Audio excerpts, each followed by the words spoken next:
Hi guys, we're going to start in a second. We're trying to live stream this. So, join now.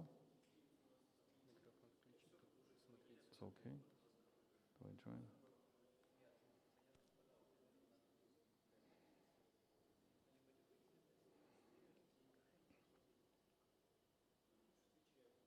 It's all good? Сюда?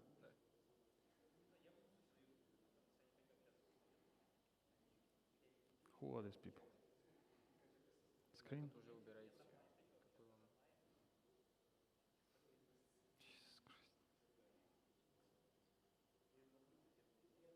I think we're streaming now. No? Он тоже в settings, он пытается еще к чему-то получить доступ, accessibility какой-то.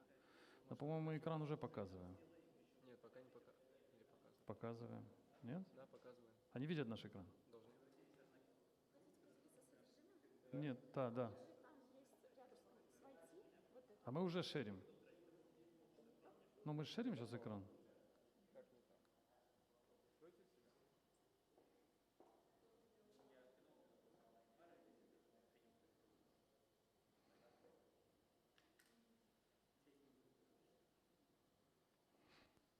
I think it's it. Yes? You can see the screen? Okay, cool. So I hope you can see me. I see my screen. Thanks for coming. Many thanks to the university for inviting me. It's going to be a trial lecture. I'm going to share with you my thoughts about unit testing, automated testing. I have no idea who you are. I have no background about your knowledge, so that's why this lecture is going to be at the same time practical and at the same time quite theoretical. So don't expect me to show you some interesting source code, but at the same time, don't expect me to be too theoretical. So let's do it. Sorry, there's something is wrong. So by the end of this presentation, I will give you, first of all, please join this channel on Telegram. I created a special group on Telegram, which will exist during this lecture. So you can join it and we will use it for the next 1 hour and a half. You can talk to each other in this group, and I will drop there some information about what's going on. And also, we're going to have 45 minutes on the talk, and then 10 minutes break, and then 45 minutes of the practice. And by the end of the practice, we call it lab, I will give you 2 gifts. I will give you 2 books. So I brought 2 books with me. One book is written not by myself, but somebody who I respect a lot. It's a professor from America, very book which influenced me a lot about object-oriented programming, and the second book is mine. So 2 people in this room will get 2 gifts from you by the end of 1 hour and a half. Not just gifts for nothing, but you will have to work and participate in the competition. We're going to have a competition in the second part of this session. So now about testing. First of all, I'm going to tell you a little disclaimer. So I expect that you are programmers. So if you are completely not a programmer, then you better go find some other room to participate in. Second, my expectation is that you on your computer have Unix, Mac OS, or something like that. If you have Windows, then you may also have problems here today. The next expectation is that you have Git, JDK, and Make installed. So you have 45 minutes right now to install this stuff. If you don't have it, then you will have problems participating in the competition of the second part of the session. So make sure you have Git, make sure you have Make, and you make sure you have JDK, any version you want. JDK is Java Development Kit. And my last expectation, I expect you to doubt everything I'm going to say today. So don't take it as for granted. I may make mistakes. Again, I have no background who you are, so I'm just telling you what I think, and it's up to you to believe or not. The plan for today, we will talk first about what are the requirements and releases, how I understand them.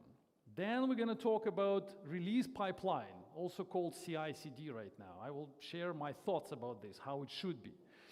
Then we will talk about bug reports, who they are and what they're for. And then we're going to have the game.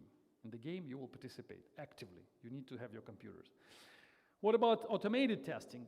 Through all of this discussion, we will talk about automated testing. We will actually write tests today. Some of them, most of them you will write, but I will show in the beginning how to write them.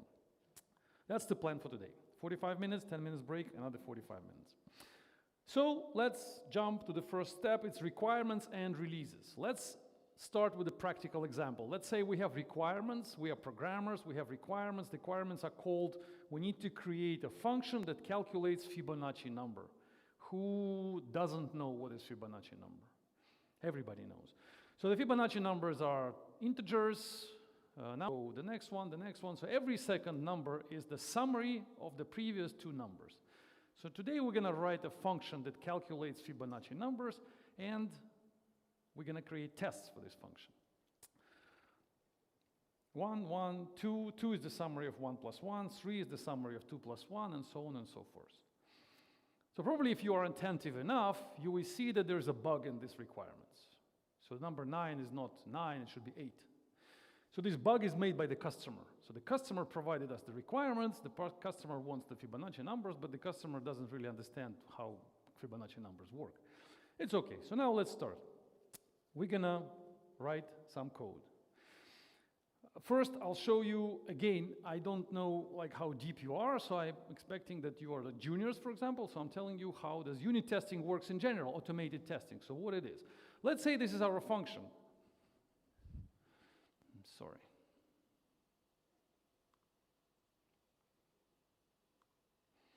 So this is our function. We're very silly programmers, very lazy, not silly, but lazy programmers. So we design it the way we understand. If the input, whatever the input is, we just return 0. So in a very corner case, on the first number, it's gonna work, right? So if the input is 0, then we return 0. So in a basic scenario, this function works, more or less. And we call it, let's say, fibo.java. So this is the source code, live code. Somebody calls it live code. For the live code, it gets compiled to fibo.class. This is how JDK works. So we have the source code gets compiled into class, it's called bytecode. So this code is ready to be executed. On the other side of the picture, we have a test. So I wrote a very simple test. This is called unit test, automated test. No matter how you call it, it's a test. The test is also a piece of Java code, which makes the first line says assert, the second 4 lines is the same as the first line. So we basically, I'm just giving you 2 examples. You can make the simple example, the first line, or a more complex example, which is below the line. So assert means that the expression after the assert is true, always true. So if you run the code, which you see on the right side of the slide, it has to pass, it has to go through without mistakes. So this code works. If you call Fibo with the 0 as an argument, it returns 0, so everything will be fine. 0, Fibo 0 equals to 0. Our very lazy code perfectly works with a very lazy unit test. So we also compile this test to the binary code, to the byte code. Yeah. I did 2 checks in order to show that they're equivalent. They're the same. You can use assert, or you can use more, to explain what is assert. So assert is assertion, which is like a Java-specific instrument of checking that everything is okay. The second example with the if is more generic, so it will work not only in Java. So in C, for example, in Python and Ruby, they don't have asserts, so they need to explicitly say if something equals to something. If it doesn't equal, then you break. So the idea of a unit test is actually to run the live code to check how the code works, and if something is happening there unexpectedly, then the test code should fail. That's the idea of an automated test. So we also compile it. So now we have 2 pieces of code. So we have the code which is the live code, and we have the test code which is the test code. Then we package them together. Then we put them together in one package. They stay together, test code and live code. And we run this stuff. So we execute, of course we execute the right side. So we execute the tests. The live code also only helps the test code to work. And what we get in the end, we get test log. So we get information about what tests fail and what tests didn't fail. So if none of our tests, we just have 1.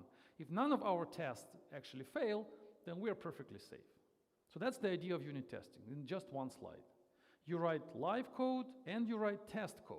The test code, you run it sometimes in order to see how the live code works. If you don't have the test code, only live code, then basically this job will be done by your users. So you will give your product to users, and they will run it on the mobile phones or wherever they run it, and they will see the bugs. So in order to prevent that, we don't want our users to see the bugs, so that's why we create unit tests. So we create tests which run and test our code on our computers, and then we'll look at the test log, and everything is great. I think this is obvious. This information is pretty fundamental and basic. And now we're getting to something more interesting. Let's imagine, and the release pipeline. One more slide to explain how this testing goes into the development cycle, how programmers work in practice, because I work in production code, with production code a lot, so this is how we do it in practice. First of all, we understand the requirements. We programmers will look at what requirements are, like the customer said, we need Fibonacci number, so we understand what it is. Then we create a branch, then we write a code, then we commit, and then we push to the branch. Probably, who here doesn't know what is a branch in Git? Perfect, so you are really programmers. So we create a branch, we push to the branch, we push live code, we push test code, it goes to the branch. Then the branch goes to the trunk of development. In Git, it's called master branch. In some other systems, it may have different name. So we merge our stuff. Why do we do this? You probably know why we need branches, because sometimes we have many programmers and we don't want programmers to clash their changes, so we want them to work separately. Each programmer works in her own branch, and then they go together into trunk. So we merge them. After we merge, we package this stuff. So we take the code from the master branch, we package it, we create this jar file like we had before, so we package it together into bind code, and then we deliver it to the happy customer. This is more or less a build pipeline. You start with understanding what you need to do, then you code it to the branch, then you ask somebody to merge this stuff into master, then you or the tool take it from the master branch and packages and delivers to the customer. And the customer is super happy. Sometimes. In most cases, customers are not really happy. In most cases, customers, users, you name them, whatever they are, maybe they're fellow programmers, maybe they're your friends from another department, but they're not happy, in most cases. It's very, very unusual when the customers are happy. And what they do, they send us bug reports. This is the core thing, how we communicate with our customers. We get bug reports from them. They say what they don't like. They send this stuff to us. And what do we do next? We start again. We look at these bug reports, and these bug reports are new requirements for us.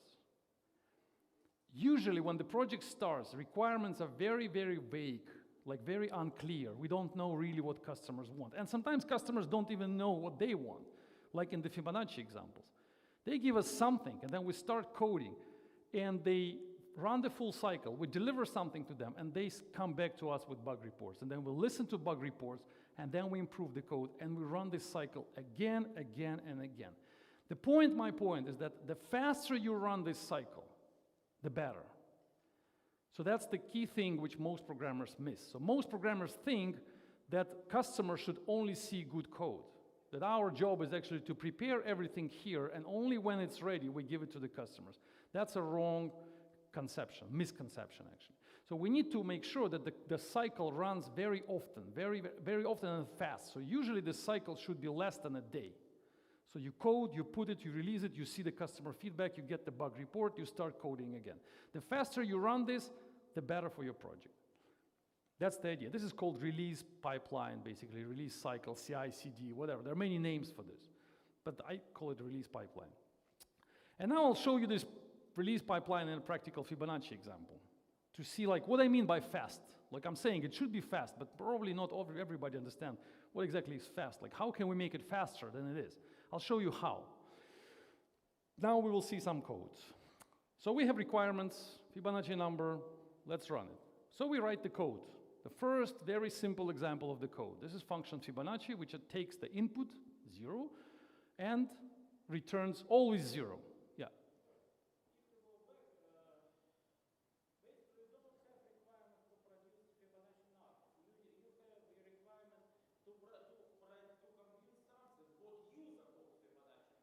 Exactly.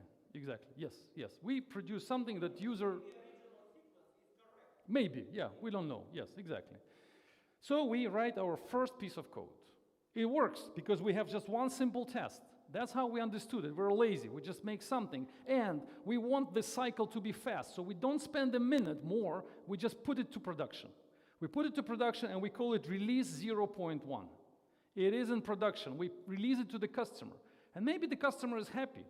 Or maybe the customer is dead already and we just walk away and that's it. We get the money, close the project, that's enough. But no, the customer says, hey, hold on. How about Fibonacci 1? It has to be equals to 1.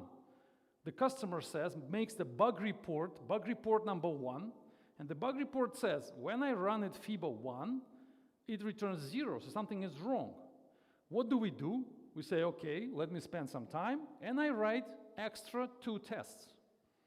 I a little bit improve my code. You see, now my code is even better. I say, okay, you want 1, you will get 1. For n number 2, okay, I'll give you 1 as well. For everything else, I give 0. Are you happy now? I make release 0.2. Fast. My goal is to make it fast, not to make it good. My goal is always as a programmer to make it as soon as possible to the customer and satisfy the tests. My test suite is very short right now, but it's enough to test my code. So I deliver to the customer. The customer says, you know, I'm not happy again.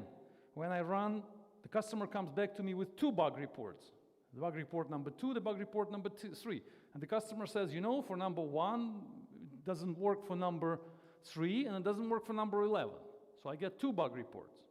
So again, the team stops doing what the team is doing, and starts fixing the bugs.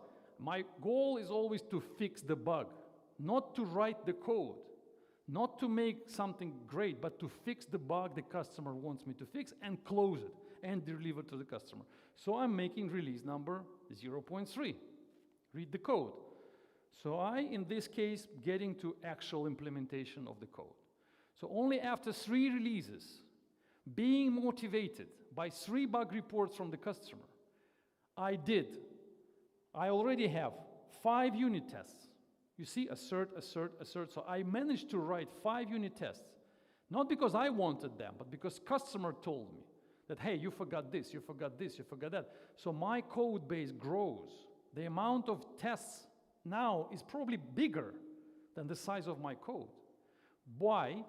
Because I was always interested to make this cycle faster. I was always pushing the code to customer faster, as fast as possible. So now the customer is more or less happy. I have more tests. So maybe at this point of time, the programmer actually started thinking, okay, what is Fibonacci number?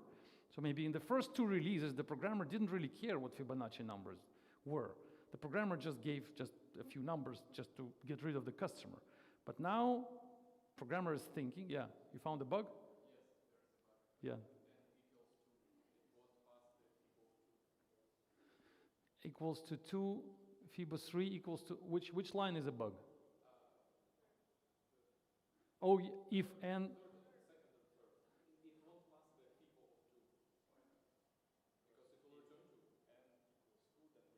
There you go, you found the bug. You see, I didn't see it. There's also a bug about number 9, yes. You see, now, in the second part of the session, you will produce good results. The books are waiting for you. So there are still bugs, and the customer is looking at this, and then customer comes back with a different bug and says, and how about, this is interesting, how about -10? The customer comes with something unexpected. We didn't expect that, -10. You didn't have it in the requirements. How come, why do you expect exceptions here? Because our code is going to return what, -10, right?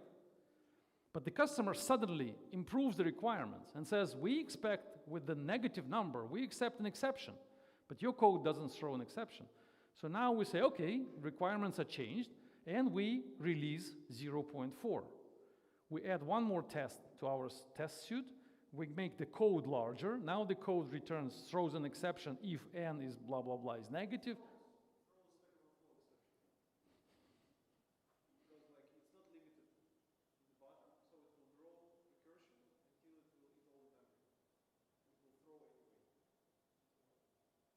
No, if n is less than is less than 2, that it's going to return n. I think it's pretty safe, but still maybe.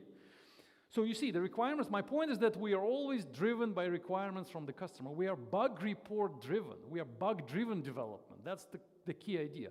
Our goal is always to push our code away, not stay with it for longer than it's needed. That's the idea of build cycle being fast, release cycle being fast. Don't hold it in your hands. Push it to the customer and wait what the customer says. When the bug reports comes in, perfect. Maybe in this case we stop. Maybe the project is finished. Maybe the customer asks something else from us. We don't know. But I added one more example. Maybe the customer comes to us and says, the customer is very attentive to details, and the customer is the programmer all of a sudden. The programmer says, you have too many return statements. I'm sorry. I have this super security, yeah. So the customer says, you in your code have too many return statements. There are some people who believe that it's not good to have in the code more than one return statement. You can read some books about clean code and you will see that some people recommend that. They will tell you that if you have more than one return statement, then your code needs refactoring, that you're doing something wrong. There are people saying that, so our customer is one of those people. The customer wants our code to be cleaner. Functionality-wise, the customer is happy, but in terms of the formatting of the code, the customer wants us to be cleaner.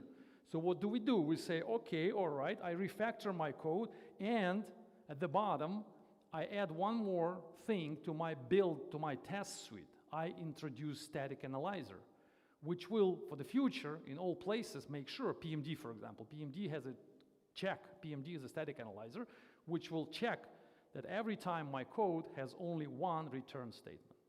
So we have release 0.5, and it is more or less okay. So you see how we went through very small piece of code, which was also more or less okay, to a larger piece of code, which is much bigger. If we continue this way, there will be more and more releases, and some people say that it's endless line of releases. You can always improve your software, even if it's a small piece like Fibonacci. So in this case, you can say, for example, recursion is bad. Some people say that recursion is a bad idea in general because it's going to be quite slow. So if you run this code with a number, instead of 11, you give it a number 100, then maybe you're going to get Stack Overflow, even on Java. So this code is not perfect because there is recursion. So there should be another approach to this, and so on and so forth and so forth. So there could be unlimited number of bugs, even for a simple software. And our goal as a programmer is always try to just get rid of the bug and let it live. And always, when the bug comes, that's the final point I want to make, is that when the bug comes, before we fix the code, we introduce an extra test. So every bug which is coming to us has to be the motivator for an extra test. That's very important. So that's how we grow the test base. You see, the amount of code now, we have the code, and then, what's interesting, then when it goes more and more and more, then the amount of bugs will grow, and then you will fix them, and then maybe in a year, after your software is alive for a year, you will have like 200 bugs closed already. And in this situation, the amount of code which is test code, comparing to the amount of code which is live code, will be much bigger. So you will have many more lines in the test suite comparing to the amount of lines in your live code. And that's the indicator of a good project. If it's the opposite way, then it's a bad project. So if you have more live code and less test code, then it's a bad project. It means you don't pay enough attention to bringing your code to the customer and listening to the customer. So the code base should grow, the test code base should grow. So that was my point, basically about tests. I can say a few words more about yeah, we have like some time. So what is a valid bug? This is very important because many people misunderstand this. So many people think that bug is that something is broken, that something doesn't work. Like you said, like functionality bug, they call something that's really broken. But as you saw in the example before, when I want the code to be improved, like maintainability-wise, readability-wise, it's also a bug. So I suggest 5 types of bugs, which in my opinion are all valid, and they should be reported. And actually, in our second part of this conversation with us, when I'm going to give the books, the first book will be for those people who will create the most interesting bug.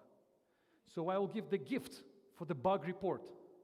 And the second gift will be for something else. So a very good bug report is a valuable asset for the project, valuable contribution to the project. And there are 5 types of bugs, in my understanding. The first one is functional. It's pretty obvious.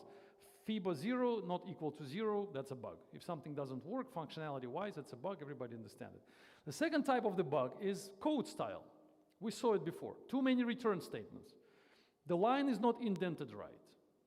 Something is wrong with your parentheses. Something is wrong with your amount of code, size of code. Too long method, too short method, and so on. Style, it's called code style bug. So everything is fine, the code works, but the style is not perfect. Number 3 is missing feature. For example, somebody comes to us and say, I want the functionality FIBO with a string as an input. Not a number, but a string. And I expect you, your function, to convert it to number. That's my requirement. It could be an interesting addition to... No, it's not a function. The functionality works, but the missing functionality. So what we have, the first type of bug is that the functionality which you have right now is broken on some input. So you give some input and it breaks. Here, well, you're not going to compile FIBA string in Java, so you cannot even, so this functionality is not provided. So in Java, each method with a different type of parameter, it's a different method. So let's say they say, I want another method. I want another function which accepts string, a text. And then I want your function to convert it to number and then do the calculation. So it's a missing functionality, and it's also a bug. So when you look at the code, you can always find bugs there, because missing functionality is also a bug. So look at our Fibonacci number. You may say everything works fine, it calculates the Fibonacci number. No, there's a missing functionality there, potentially. Yeah. Technical debt as well. Yeah, we can say it's technical debt. The first one. The first one, yeah. In my understanding, they're all bugs. I will see now 2 more categories, and they will be more controversial. So in my opinion, it's all bug. We just call them bug because they all go to bug report. All of these 5 things, they should be converted to bug reports, which are, as we understood before, is the input for the project. Number 4 is maintainability. Yeah, sorry.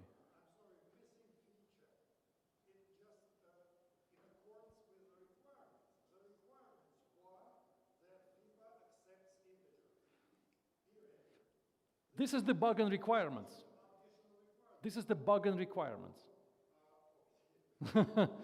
Let's put it this way. This is, yes, that's right. I would say it's a bug and requirement. So I have some more requirements. For example, with the throw exception. My customer, of course, yeah, that's one group, of course. Yes, of course. Well, I think it's one group of people, so we all work together. So the project has new requirements. The project has new needs. And then somebody comes into the project and says, these are my needs, and I report them. I call them bug report. And then the project decides what to do with them. Maybe the project will say, no, we're not going to introduce this new feature because we have different plans.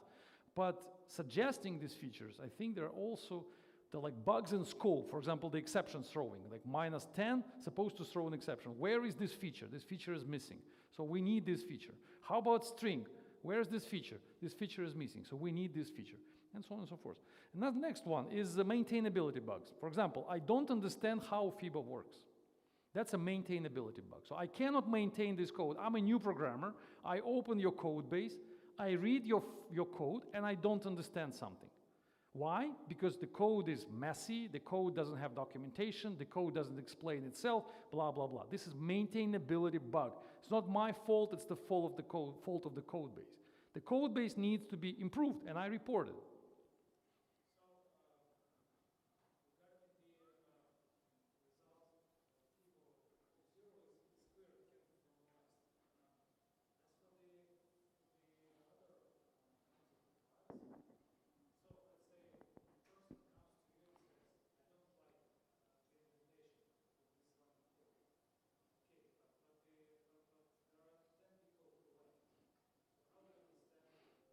That's right, yeah, that's right.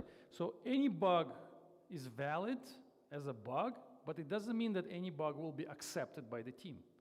So the bug is reported, we have the bug report, and then the team, or in the perfect situation, the architect of the team makes the decision. Do we accept this bug into our backlog? Do we start working on this bug? Or we just ignore it and delete it? So in some cases, we just say, you know, you don't like the indentation, but we have 10 people who like the indentation, so thanks for reporting the bug. No, We delete your bug, and we close it. It happens a lot in open source projects. Try to go to some big open source projects and suggest something there. Missing feature, maintainability problem, code style, you will see what they tell you. They will delete your bug in 99% of situations. But you can still report it, and you continue reporting. And maybe, sometimes, they will accept it. So the smaller the project, the bigger the possibility to report bugs. Of course, the more mature is the project, the more difficult it is to report something there. So if something is not clear, it's maintainability bug. And the final one is coverage. I look at your code, I suspect there's a problem there because there are no tests that cover that place. There's no bug, I cannot prove it right now. I'm not sure there's something is broken, but there's the code, the test is missing. So probably there's something is wrong. So basically I call it coverage bug, so not enough coverage. And of course the team should consider that and should say, okay, sure, we're gonna cover that with the test. We did it, we closed your bug, we didn't find any other bugs there, so everything was perfect there, no problem. Thanks for reporting the bug, the code was improved. So I'm showing you these 5 because now we're gonna make a competition who reports the better bug. So think about all 5 possible types of bugs which you will report to open source repository which I created for you. I will show it to you in a minute. I'm sorry for this.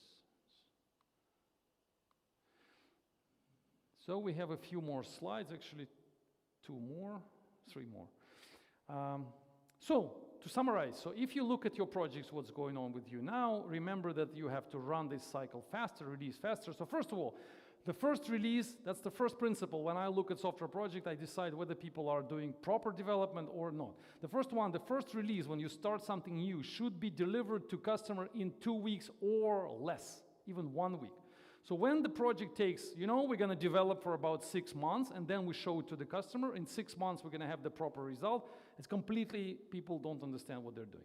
Something small, something deliverable should be put to production, not maybe to production, but to staging, like in the hands of the customer in just 1 week or maybe 2 weeks, not more. So first you think about running this cycle faster you can. Second one, each next release should be delivered like every week or maybe even every day to the customer. So the sooner you put it to the people who look at your product, the better for you because you will get more bug reports. Next one, you do only what bug reports say. So if you go to a real team in production and I ask some programmer, like, what are you working on right now?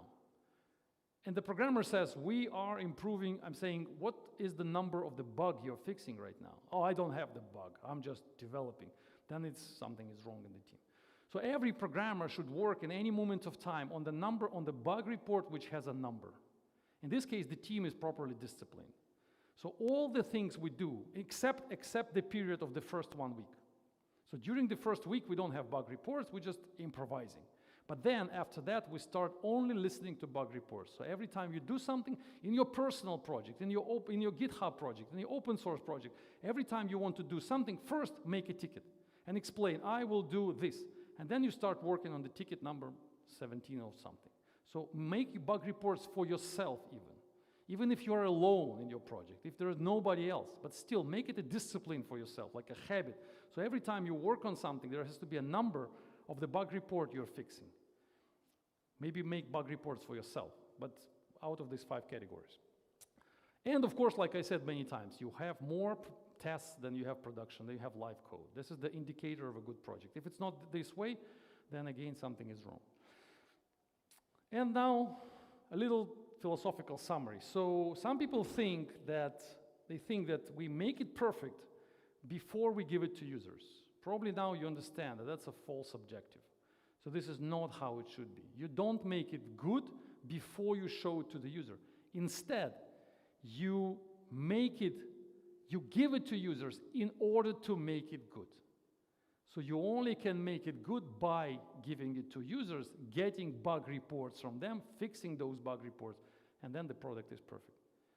So understand that your users, and somebody told me many times that it should be users, that could be other people, like other programmers. It doesn't matter who they are, but they are providers of bug reports. Make your friend a user. For example, you're developing the product, but show it to somebody, show it to testers, show it to users, show it to customers, whoever they are. But they are the providers of bug reports who you fix, and then you create automated tests, increase your test code base, and so on and so forth. I will give you one practical example, which I had just really about a month ago. It's a real practical project which we are working right now on in my company. We have the task which is called create a translator from one language to another. So we take the one programming language and we expect another programming language to be created. It doesn't matter, just one text to another text, a translator, which is supposed to translate different things from this input and produce the output. It's a very complex project for about maybe a year, the long duration project, production for a lot of money. So we asked the development team, so make us a plan, so how this project will be organized. And this is the plan they come up with. So they said, okay, 3 months we're gonna analyze what to translate to. Another 3 months, we're gonna suggest the method of how it will be mapped, right? We're gonna think together and suggest how we're gonna map the source information to the target information. And then another 3 months, we're gonna implement. There will be 34 different things in this source data, and we're gonna make sure that all of these 34 elements properly map to the target. And another 3 months, we're gonna validate the implementation, write some tests, and make sure it works. So I think now you understand that that's wrong, right? That's a wrong approach. Because in this approach, we're gonna see the production code in 9 months. So we're gonna wait for 9 months before we show it to customers. You see? So we suggested a different approach. Probably you already understand how you would draw this map in a different way. So we did it the right way. The right way, it looks like this. 3 months, we correctly translate 2 features out of 34. So give us something which translates only 2 features. Don't do 34. Make it some draft, make a skeleton, make a simple implementation of 2 features. 3 months, give it to us. We test it, we play with it, and we report to you bug reports, and you know what is wrong. And then another 3 months, you make 10 more features, another 3 months, 20, and by the end of the year, you get 34. So that's really example from life. It's a contract, really, it's happening in real life. So people think this way, we're trying to tell them that this is the better way. Incrementally. It's called iterative development, iteratively, not increment, iteratively. So we iteratively reach the goal. Yes?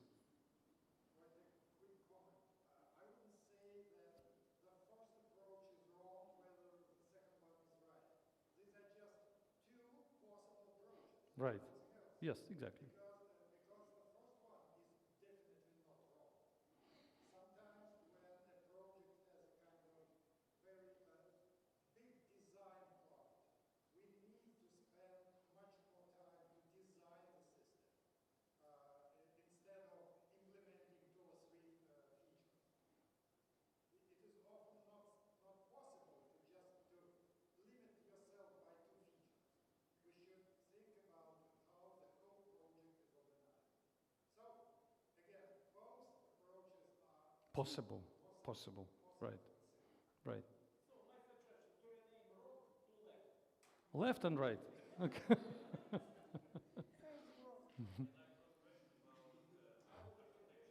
Architecture, yes.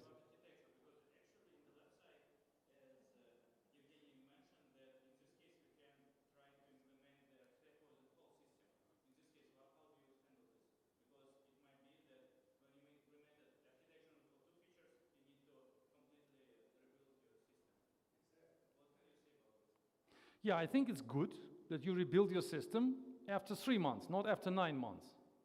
So the sooner you make the mistake, the better, probably. Of course, sometimes there are situations where thinking about architecture need to take 6 months, but I suggest to try to make its interval shorter, as short as possible. 6 months is too much, in my opinion. So even if the 3 months, you make something for 2 features, and then in the next 3 months, you realize that you made it wrong, because there are other features who need a different architecture. Then you rewrite it again. In my opinion, this waste of time is better than the risks we take on the left approach. On the, not wrong, left approach, yes. Again, quick question. Why we are so hurried to just be so quick to provide the customer with just 2 features? Why? We make the customer happy, we making sure that To listen to customer. everything is going to listen, to let the team listen to customers and then be driven by bugs. So we need the feedback, yeah, as soon as possible.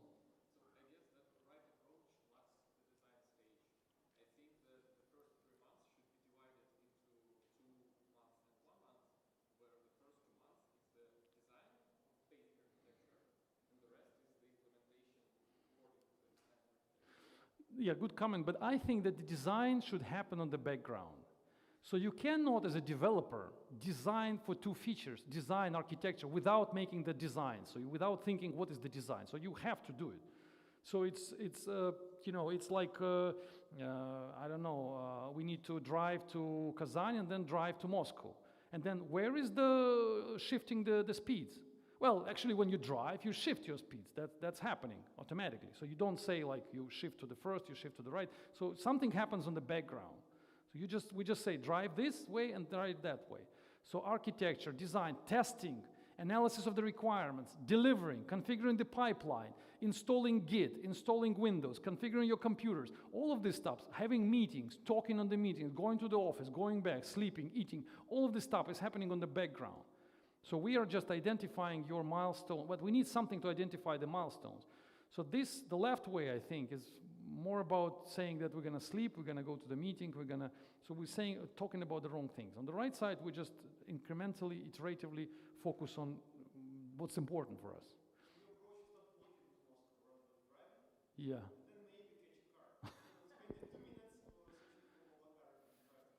Maybe, yes. In my approach, you start walking, yeah, because it's faster, because you just immediately, okay, whereas Moscow, we just start walking, yeah. And then you realize in some time, in a few miles, in a few kilometers, you'll realize, how about we call a car?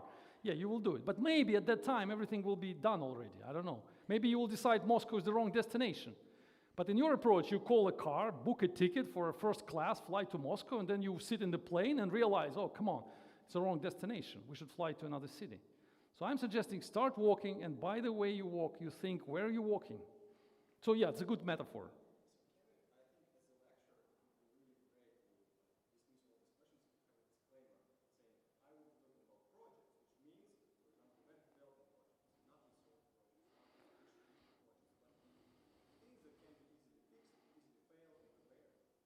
No, actually our projects are not web projects. We do research projects, and we apply this philosophy to practical. No, we do airplanes with this approach. Why it's not right? In Huawei. No, I think this approach is called agile, so it's not my idea.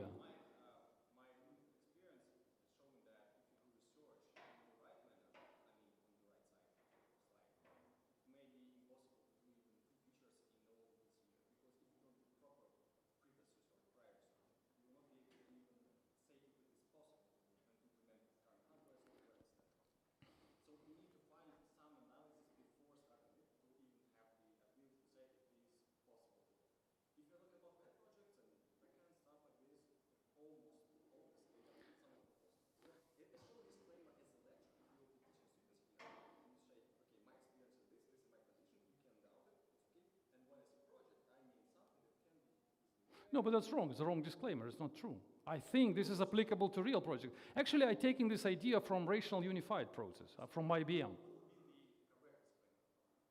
The correct, no, I don't need this. I made a disclaimer that you can doubt what I'm saying, but this concept is coming from IBM, Rational Unified Process. I don't think IBM is doing small projects or web projects.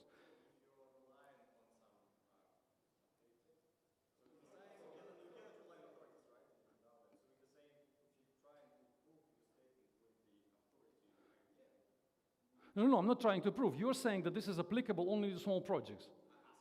Yeah, it is not true. It's not applicable to small projects. And as a counter example, I'm giving you the source of this idea. It is coming from IBM. So probably IBM is doing not only small projects. I'm saying to all projects, yeah. To all. This is what IBM is saying, so I'm repeating their idea. Rational Unified Process, try to read it. That's a concept which is 30 years old. It's called iterative and incremental development, so it's not me improvising. About all projects, I'm not completely sure, but they say that, they say for all software projects, for most. Of course, there has to be a balance. Of course, in some projects, you may not deliver the first version in 2 weeks. But how many projects like this? I haven't seen many in my life. In most projects, I've seen code where something can be delivered in 2 weeks, something, in most cases, less. So you open the code, you configure the pipeline, build pipeline, you put a few classes, you make sure they all compile together, and boom, next day, or maybe 2 days, something is right there. Then you make a little bit of changes, some functionality, boom, you put it to hands of the customer. And the customer says, look, that's completely wrong. You say, okay, we changed a little bit. And then you start thinking more about architecture, more about design. So you iteratively increase, like if you take a look at the relational unified process, they increase the amount of effort you spend on design and development like this, and then you goes down. Then you increase for the architecture and it slows down. So they put like they have this 9 lines of activities. They call them activity lines or something like this. So 9, implementation, design, architecture, testing, deployment, documentation, and project management. So they're like 9 lanes where you swim. And when you start the project, like for example, implementation is 0, but design is more active. And then the implementation goes up, and design goes up, and then design goes down in implementation. But they all go in parallel. And on this flying lanes, they ask you to do incremental deliveries every week. So you cut it by the end of the week and deliver something, even though you spend on implementation like 2 hours and on design 2 hours, but you need to deliver us something. Again, another week, you spend something on each of these activities. You deliver us something. That's IBM approach. I just made it more simple.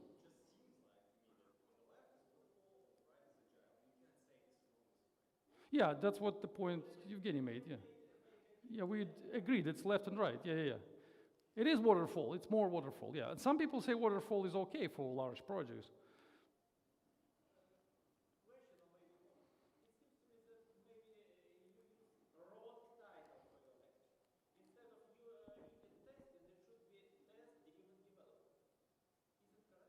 Test-driven development, yeah. Or I would say bug-driven development, test-driven development. I would say iterative development, yes.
In 3 months, in 2 months, yeah. I don't understand. Or probably a customer is not sure that I am able to implement the project. Wait, maybe it is not all this true simply because like yesterday, we had discussion about, let me say, developing language. And basically what did we have? Yes, it was exactly, is it a bug report or it is not? If you remember yesterday. Yes. Tuesday.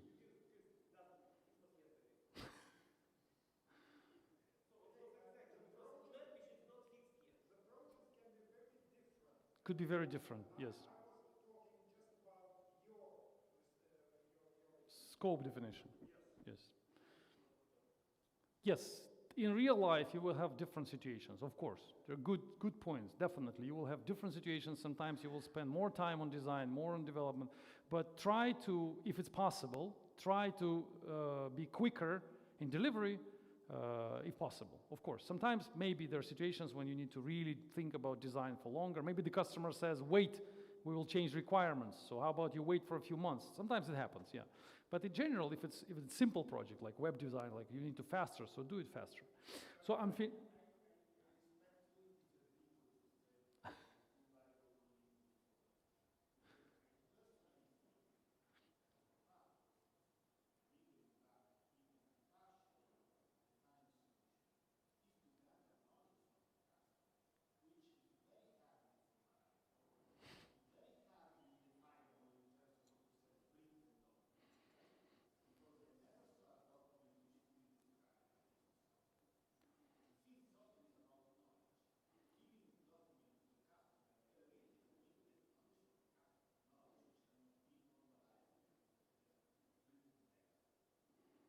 Yeah, and probably collecting knowledge is sometimes or very often easier when you have a product. So if you show to the customer a product, it's one story, yeah. But if you show what you want, then the customer may not understand. So working with the document and working with the product, usually for us, for example, sometimes in this situation, we are customers, so we definitely don't know exactly how to do the translation, but it's easier for us if you show us something in a few months, and then we say, that's wrong, do it differently. Instead of asking us, provide documentation, explain your requirements, we will be very lazy in this case. So collecting requirements from the customer is very iterative project and stressful for the customer. Last question. Okay.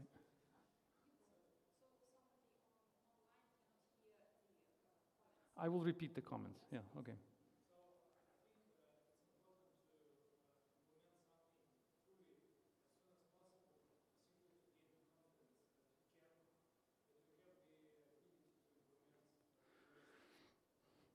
That too, yeah.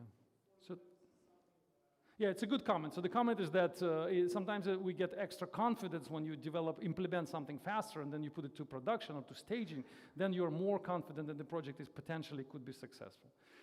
So guys, we are limiting on time. So this is my final slide. I suggest you to read these books, 3 books. I just something to give you. So these 3 books really helped me to understand this concept. I read them with a lot of satisfaction.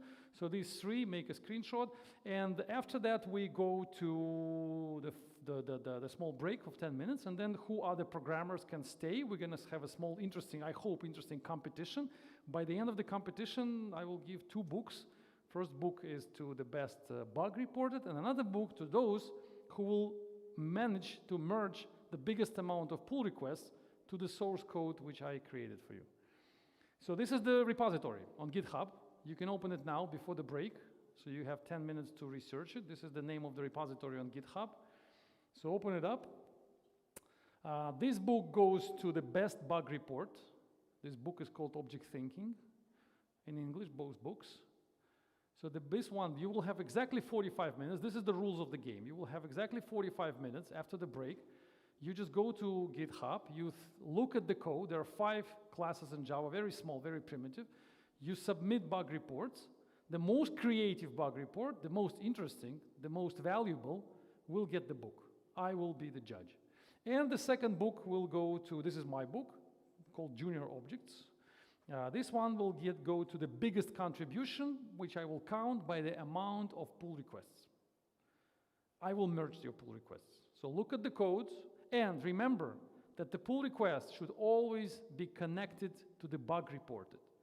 So before you start working on changing the code, you have to make the bug, explain what you're going to change. Then I will have to accept the bug. So I will accept bugs by adding the bug tag there. So you report the bug. I put the bug badge there. If the badge is there, you can start working. You can say in the ticket, like, I'm working on this bug. Then you make the pull request. I merge your pull request. And you get the point for the pull request. So we have 45 minutes, which will give you practical knowledge of how unit testing works. The code is a little bit covered by tests. So we have 5 Java classes and only 2 tests. So potentially there's a coverage problem, like we discussed before.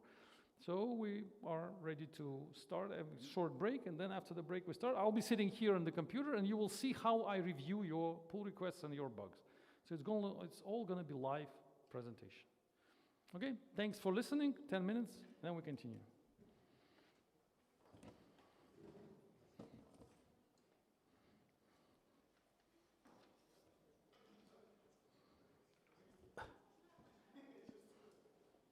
Thanks.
2, 3. Hey guys. So maybe somebody will join us online, participate in this.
So we start. We already have first bug report.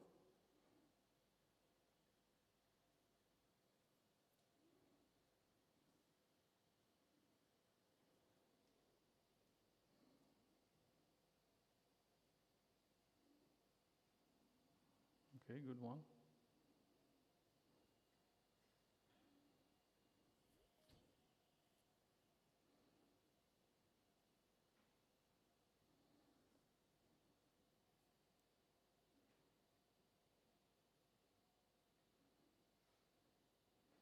Do you know how to make pull requests? Just make a fork, make changes.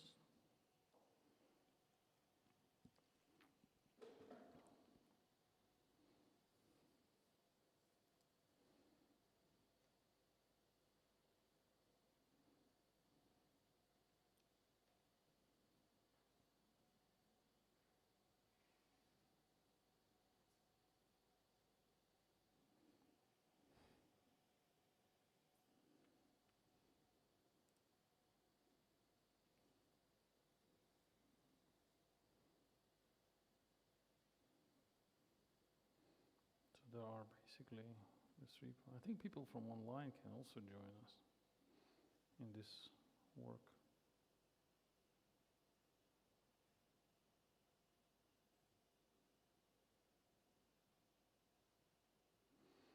Yeah, guys, there is a question online. If we are on YouTube, can we participate in the competition? Yes, participate.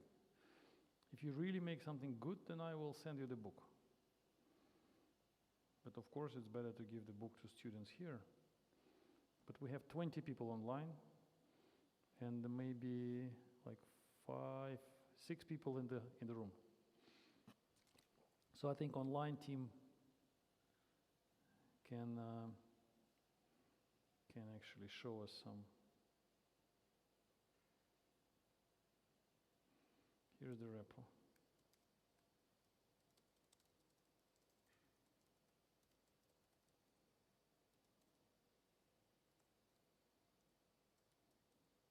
Yeah, we have 20 people on YouTube, and we have 5 people on the Microsoft Teams.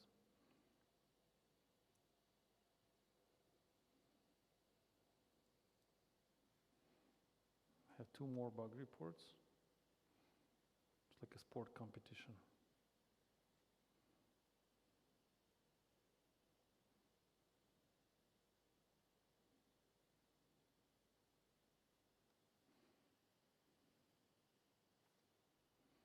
Yes, good one.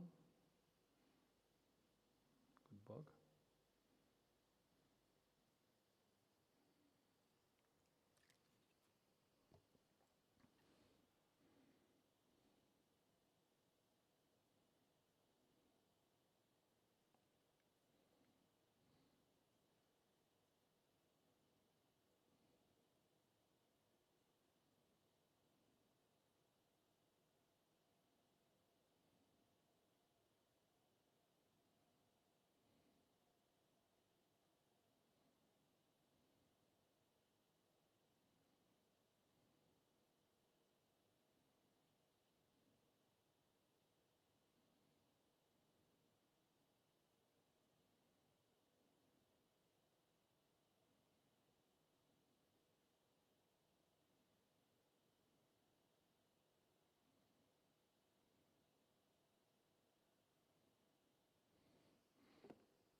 Next one, we have one more.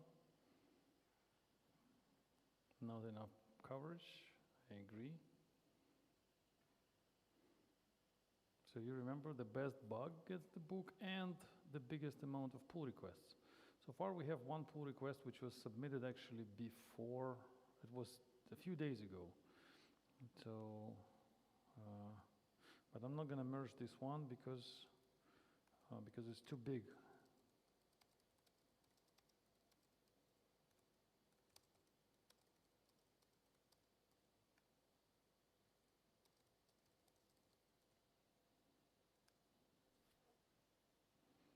So this one is not going to be merged. We have new pull request. Renaming of this stuff. Yeah, we have 2 pull requests.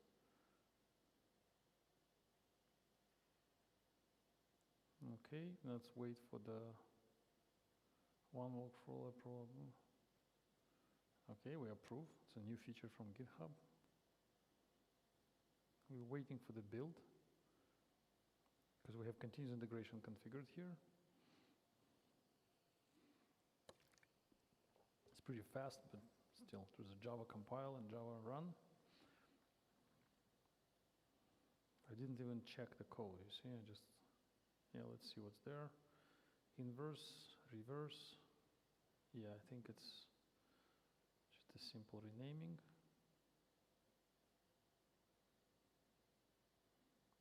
Yeah, the build is clean, so I'm merging. You can put 1 karma point for yourself, have more.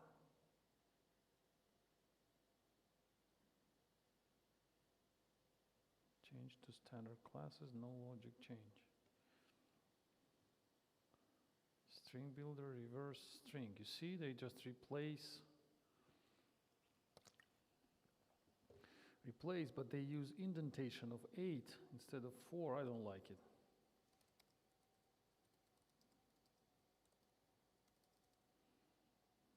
So I'm gonna post a single comment and will not merge it now. And there's a conflict.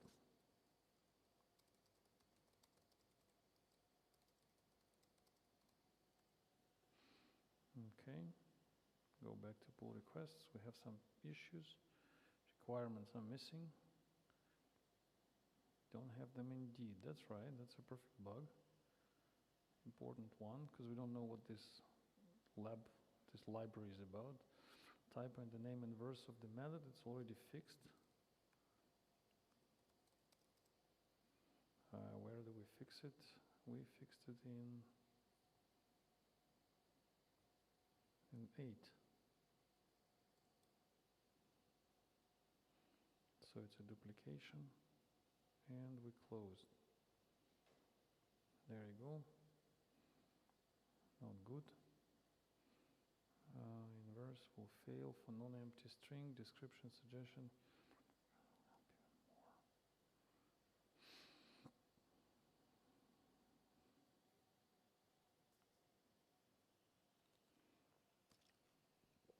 We have 35 minutes left, I guess. Maybe even less.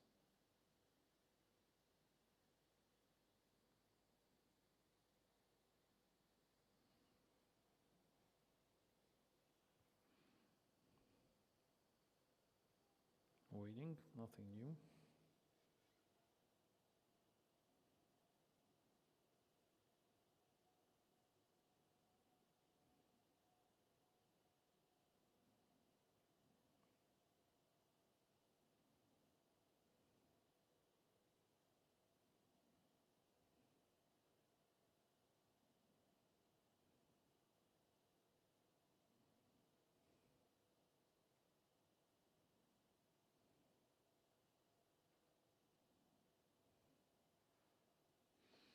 Check again.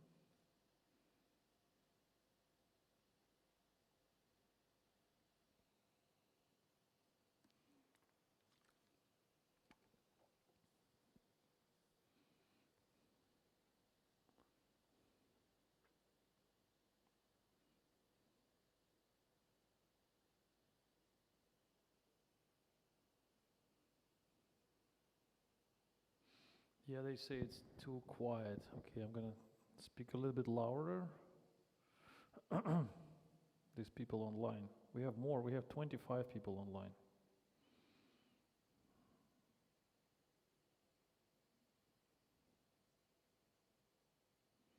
So guys who are online, we're running a competition here. This is a repository which you can see on the screen.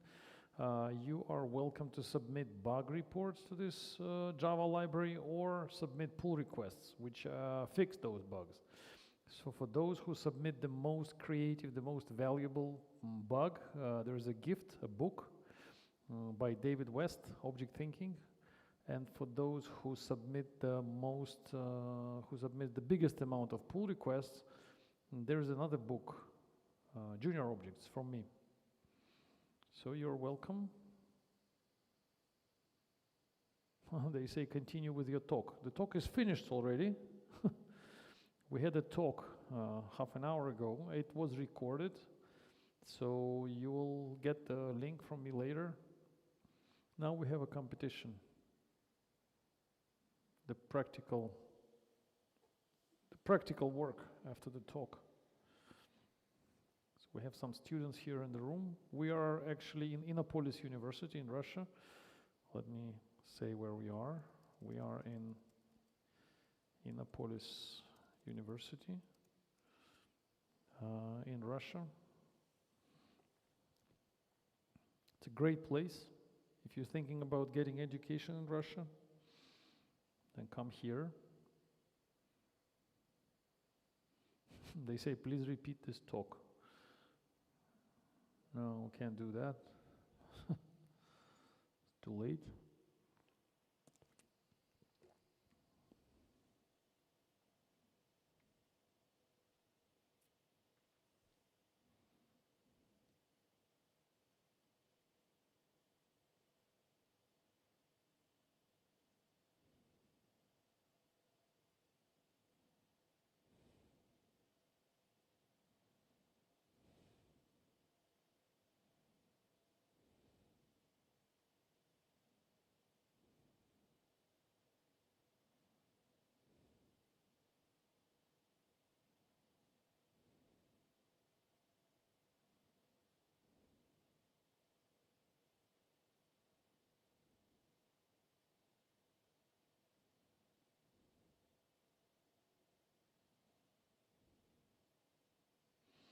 Okay, let's check again. What's going on there?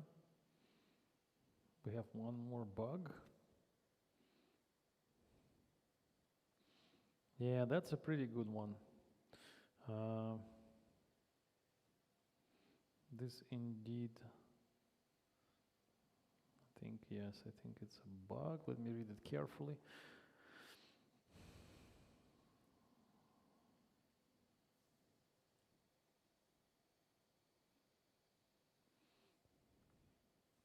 Yes, would be great to reproduce this problem in a unit test, how this string actually works with Unicode. And actually for many functions which we have, for many classes, we don't test against Unicode. And I think it's, in general, is a bug, which we may consider for fixing. Because Unicode indeed is important part of string processing. Yeah, there are people from the Netherlands listening to us. Let me ask them, do you guys... Actually, in the peak time today, we had 36 online people watching us online. 36 on YouTube. It's pretty good.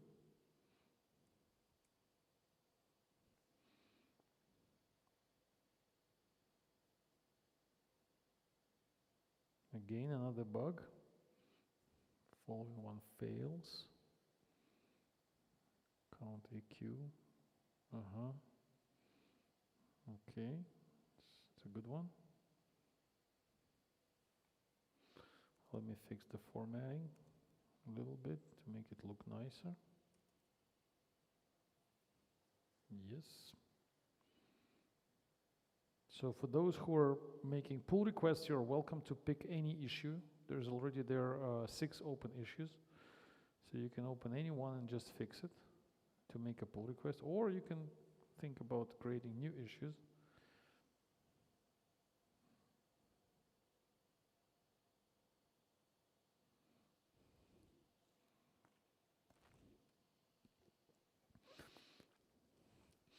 So while we're waiting for issues, we can go through them and discuss which categories they belong to. So this one, for example, requirements are missing. This issue is telling us that we don't know what the code is about. So what's the purpose of the language? This is definitely a bug in requirements. So like we discussed before, we have like missing features. So this is I would categorize this one as a missing feature. So something is missing in the requirements. Requirements are definitely part of the code base. So if the code base is doesn't have the information about what the purpose of the product, what is it for, then definitely it's a bug. So I mean, we can live without it. We can live without the documentation. We can survive without it, but it's better to have it. So it is a bug. So bug is not always something that is broken. Very often bug is something that is missing or something that is nice to have. So bugs, they have different categories, they differ in the severity, they have the different importance, they have the different quality characteristics of bugs. Some bug is less important, some bugs are more important, and it doesn't mean that you being a programmer can only report critical bugs. You are welcome to report any kind of bugs. Look, there were bugs reported and we only rejected 1 bug out of 10 reported, out of 12 reported actually. Only 1 of them was closed because of a duplicate. But other bugs, they were actually perfectly accepted as bugs. You see, they're bugs, so we have this attachment as bugs, and they are perfectly accepted. So working in a real life project, I suggest you to be active bug reporter. I actually have a blog post about let me find this one, which says either bugs or pull requests. So the blog says that if you are an active developer in the team, then you are supposed to it's a pretty short blog post, but it says that if you are a developer, then if the code is bad, the code you're looking at, and something is bad, not only the code, then you have to report bugs. And if you don't know what to report, then we expect pull requests from you. We expect changes, we expect improvements. So we expect you to work on existing bugs and fix them. And if you don't do either, and then you say, I don't understand the code, or I still need time to investigate, then you're just doing it wrong. So if something is unclear for you, then make a bug report. For example, in this case, the author of this bug who says that requirements are missing, then it means that the author of the bug just came to the project and said, I don't know what the project is for. And that's why I'm ready to report. Okay, we have some pull requests. Let's check. What do we have? There are a few tests. Failed for trim class. The PR fixed the issue. Okay, let's see what is fixed. Instead of trimming, they suggest to use the standard function, trim. And they introduce a number of tests, you see? So in order to reproduce the bug, they needed to create these tests, which I suppose probably failed on the code we had. So instead of running this code, they just used the standard function. So I have no reason to reject this. So let me click approve and run. And then we can, if it goes well, in the meantime, let me check some other pull request. This one, fix the bug in inverse class, the bug, yeah, there's a conflict with the files, but still, let's take a look at the changes. Yeah, they added some text, and they added the test, the real test. Okay, that's a good contribution. We just need to ask the author to do the resolve the merge conflicts.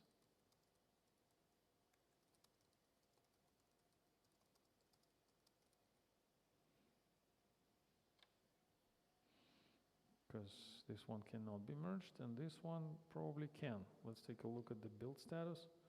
Yeah, it's all clean, so I merge. And I say thanks. Okay, we go back, we have some code more. Out of bounds problem. You see there was a bug. You see that's interesting to see that the amount of code they introduced, just one line, just basically 3 characters here, and the amount of tests they wrote. So the test code, like I told you, the test code grows in size, while the production, the live code, doesn't really change much. So just 3 characters here caused the necessity to make so many changes here. So I believe it's pretty, this branch is out of beta, the branch, let me update. Okay. So I think this one we can try to merge more or less painlessly.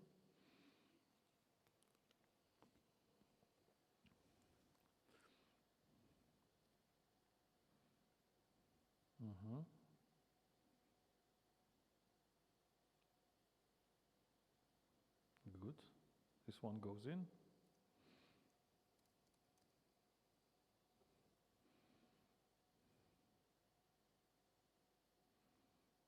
Three merge requests. Let's check this one. So let's hope the author will resolve the conflicts.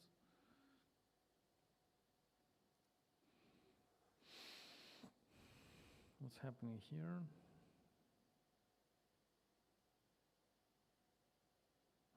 Something is fixed. Prove and run. See, because we work together on the same stuff, then we have conflicts. And what exactly is conflicting here? So maybe I can resolve them. Oh, nice.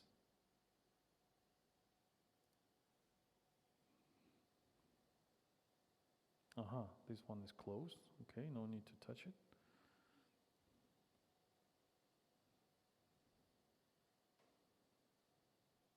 Okay. Still have 20 minutes to go. Our statistics now is 1, 2, 2 against 1, and then 1 here. 1, 1, and 2. We have the winner already. Let's see what people online think about this. Yeah, we have 30 people watching us. Hey guys, you're also welcome to participate. Who is online from YouTube? You will make a good competition for people here, sitting in the room. So don't hesitate to show them the class, how good you are.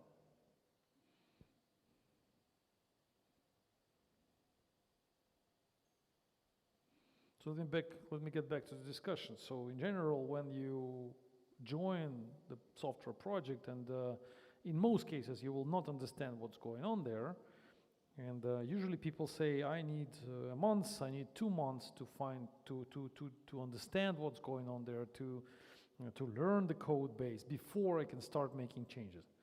So I don't think it's the right approach. I think the right way is to follow this principle. If you don't understand the code, then the code is bad.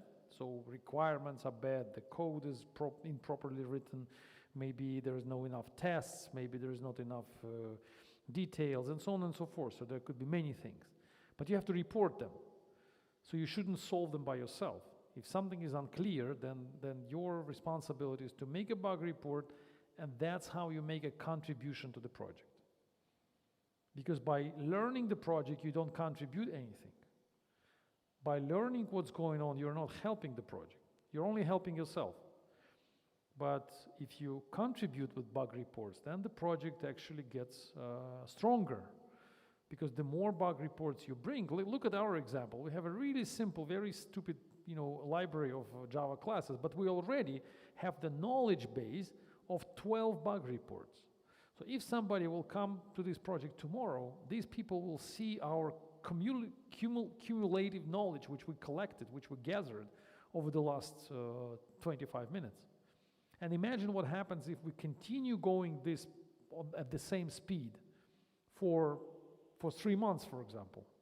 You can imagine how many bugs we're going to have, how many questions people will ask for the code base, how many concerns will be expressed, and how many answers will be given, and how many answers will be given in the code changes. So each of these bugs, they will have responses from the team. So the team will respond to the bugs, and the code base will grow every day. But instead, if you would just learn the code, and if you just communicate with others through, instead of these formal bug reports, but informally, then the knowledge base is not going to grow, and basically you will waste the resources of the project. You will waste the money, you will waste the time which the project gives you. So in order to not waste this time, you better contribute with bugs. And then, of course, you fix them. And there's another rule which is also important for bug fixing, is that when you create a pull request, you should make sure that your changes are, first of all, properly motivated. So you don't just change code because you want it. You don't just make changes because you feel like it or because you just discussed it with a few friends. You always try to explain your motivation, and ideally to make a ticket, make a bug report for your changes. Because the time will come, and let's say in a number of years, maybe months or years, somebody will come to this project and will say, like, for example, this one, like, why did you make these changes? Like, they will open this, they will not even look like this. They will go here. They will go to the code base and say, okay, these are the commits. And they will look at the commits. You see, committed by myself. So let's say they look at this commit, like here, and they say, like, why somebody put this -1 here? Should it be here or not? I'm not sure. But then they will see the tests, and what's better, they will see what it fixes. And it fixes the bug number 5, so they click there. So that's the motivation, properly explained. And there's even a discussion here with a few people saying why they did it. So that's the knowledge base which goes together with the source code. And your responsibility as a developer is to grow this knowledge base. Not only to write code. Actually, writing code is activity which is called now hard skills, and the ability of doing this and knowing how to do this is soft skills. So to describe it, to put the right text here, to format the text, to link your change to the bug report, to properly format everything you do. That's soft skills. And soft skills, very often in most projects, in many projects, they actually are more critical than hard skills for many reasons.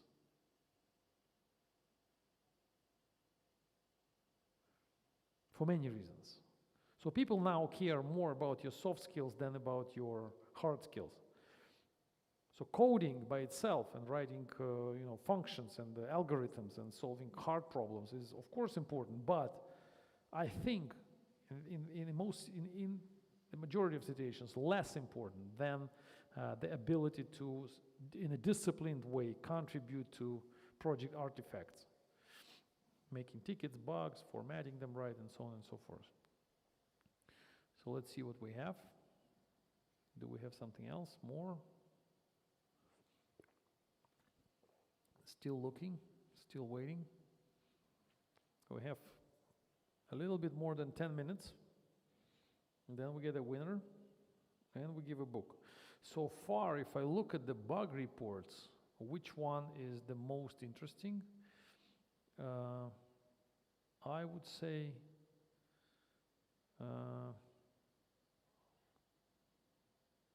and where are the others which did we close? Where's the one? Yeah, this one is for the Unicode.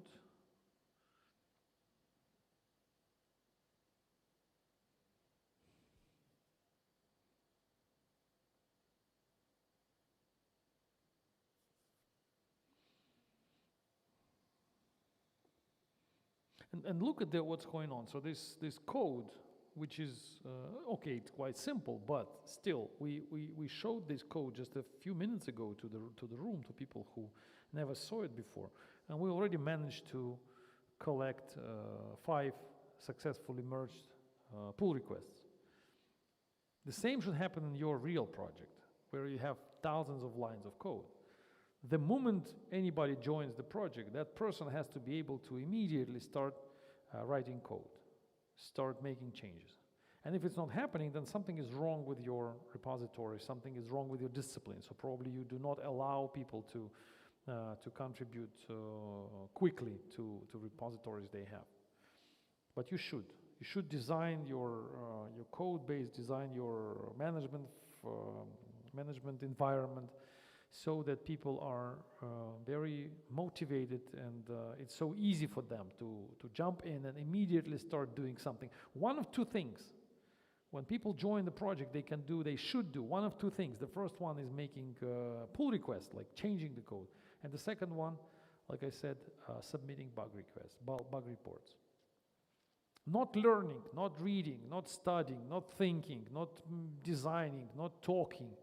All of these activities are secondary. All of these activities, they are not valuable for us unless they lead to one of these two things. So nobody needs meetings if by the end of the meetings we get changes into the code. Nobody needs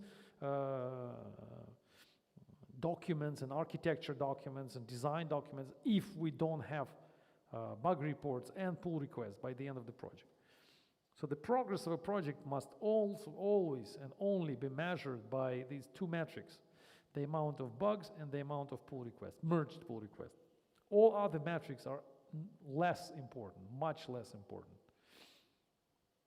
So if you want to calculate how to measure the progress of your team, then the best metric to use is one of these two: bug report and pull request.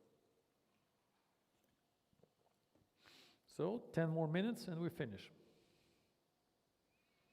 our competition.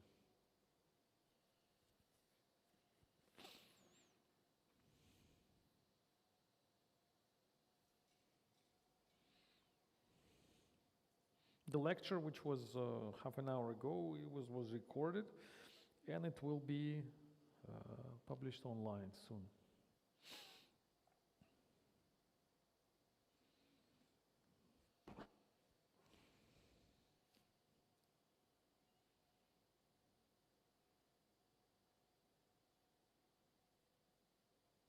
So what we have here, we fixed the Yeah, we need to resolve conflicts here. And then if it's resolved, then we have a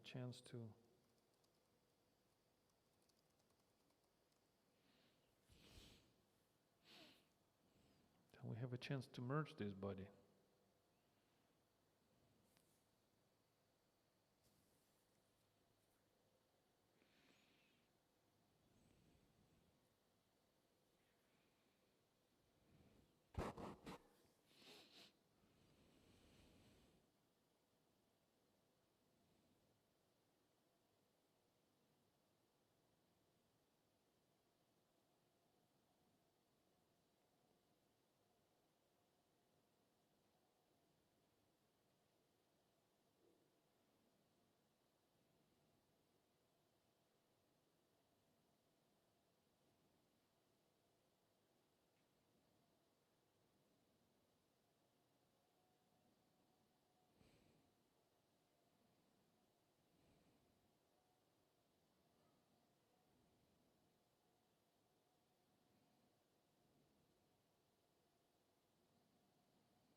So let me check. Oh, we have one more pull request. We have a test. Oh, gee, it's a long one. And this is a test, really. That's great. Let me read it. Well, property contains only there are chars.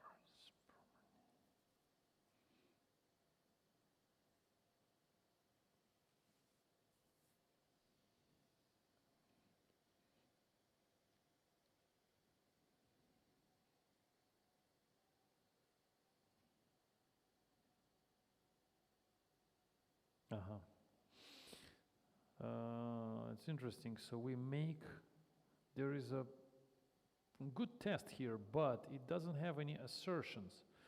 So what if this rand make returns empty string all the time? So we don't make any assertions here, which may not be a good idea because, hold on. No, maybe I'm wrong. Hold on. This method is not used anywhere. Private static. Property contains only. Yeah, probably it's the author forgot to use the method.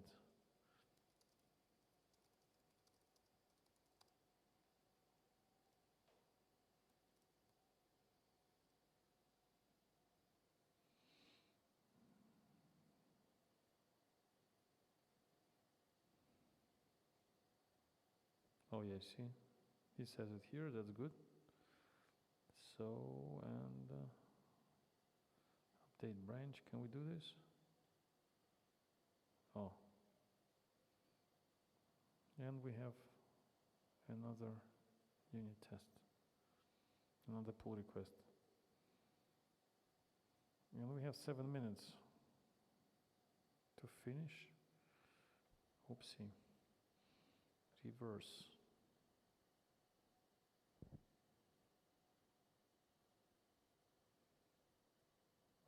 So these two guys, they didn't work, I suspect, before, and now they do, because of this code which was taken from Stack Overflow.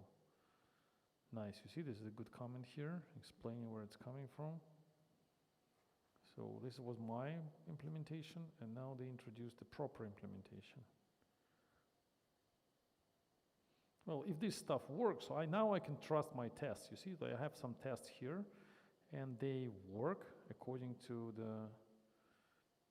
what this code says, so I can more or less safely click merge. And you see all the builds passed, so I can click merge, and I can say thanks. Okay, and here, let's see what's going on here. The branch is out of date, let's merge it again.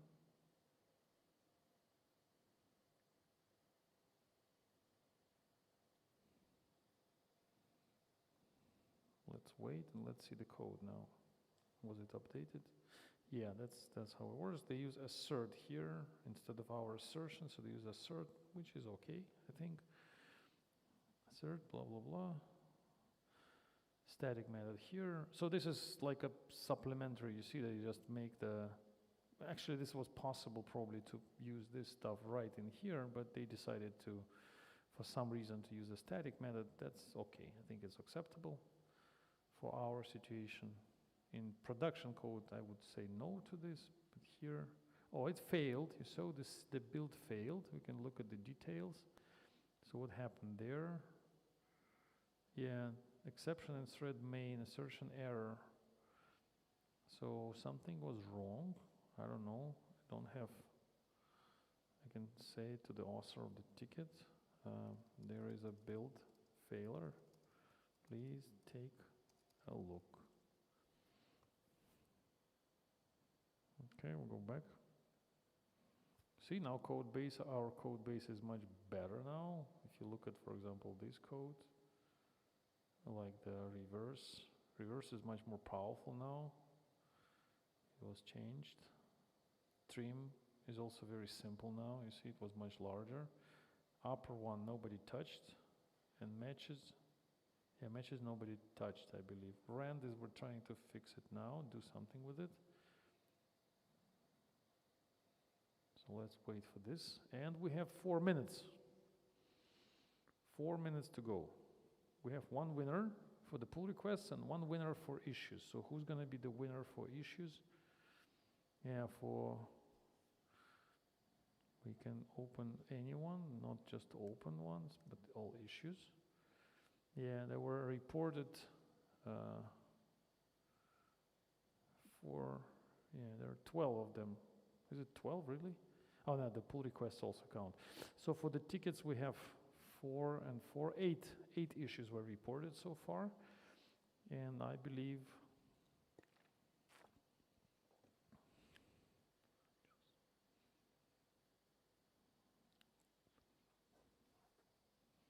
here we also can check who's the possible winner for us.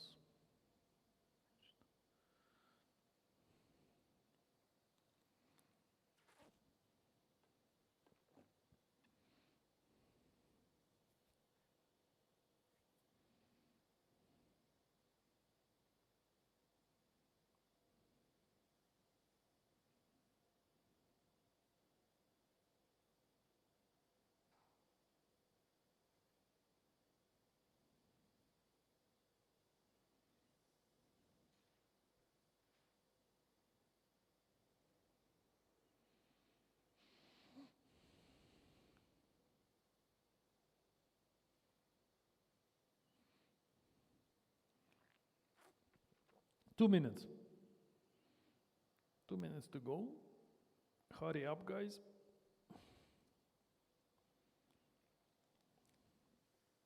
We only count the numbers. We count how many pull requests were merged. So we don't pay attention to the size of them, which is going to be the lesson for you, that you should merge smaller pull requests instead of larger. So make your code changes smaller, because in this case your metric will go up and you will merge faster, which is good for everybody. And also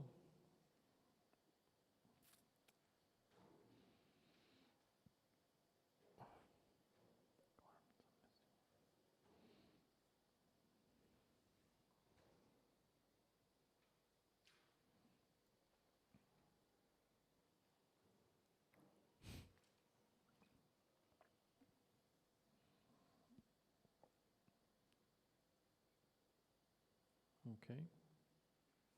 Oh, there's somebody new. Have a new pull request. Random char. Okay, we got a big design change actually. It is suggested to introduce. That's interesting, because we have a test coming for rand class. So it would be great to first merge the test and then see how we can change the implementation. Let's see. Okay, for the test we have, I believe, add report. Still waiting. Still waiting, still waiting, still waiting.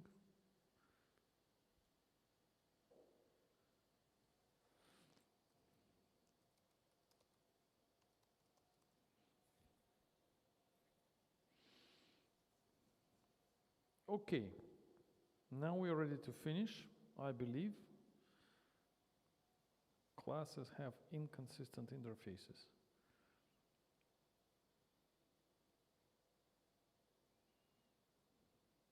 I think this is the winner for the book, for the bug report. All right, so who are these people? So I suggest for the bug report, I suggest this guy for the winner of the bug report point. Because indeed, that was my intentionally made. I intentionally made those classes inconsistent. So all of them, they have different interfaces. So they're designed wrong. And this is the bug in the design. So I was waiting for this report, bug report. So who is Mikhail? There you go. So the book goes to Mikhail. Thanks for the bug report. That's valuable. And for the pull, this book, Object Thinking. Do you want me to open it or like this? I can write, I can sign it for you probably. It's not my book, but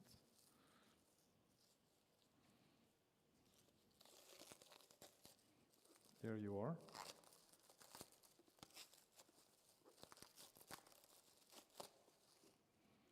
Enjoy it.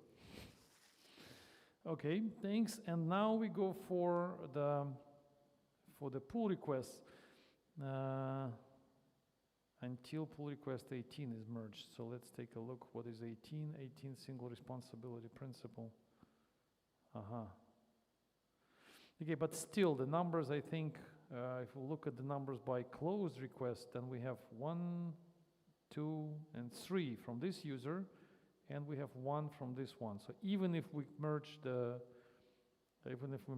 this one, it's not going to help. So the winner for the closed pull request is this guy. Is he in the room? No? We don't know who it is. Innopolis. Who is this guy? Radjaz. Do we know him? Who are you?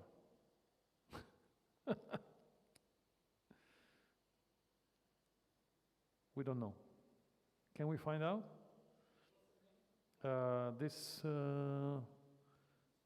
one. Hold on, this one. Yeah. Closed source detectives. Who is this? Very popular on GitHub. 22 followers. But he's in Innopolis, so we can find him. Him or her, I don't know. Is it him? Is it her? Can we find? And oh, this is Telegram. Who can find him to give him the book? I will find him. I'll text the guy. Okay. Thanks everybody for participating. That is it. End of story. Bye-bye.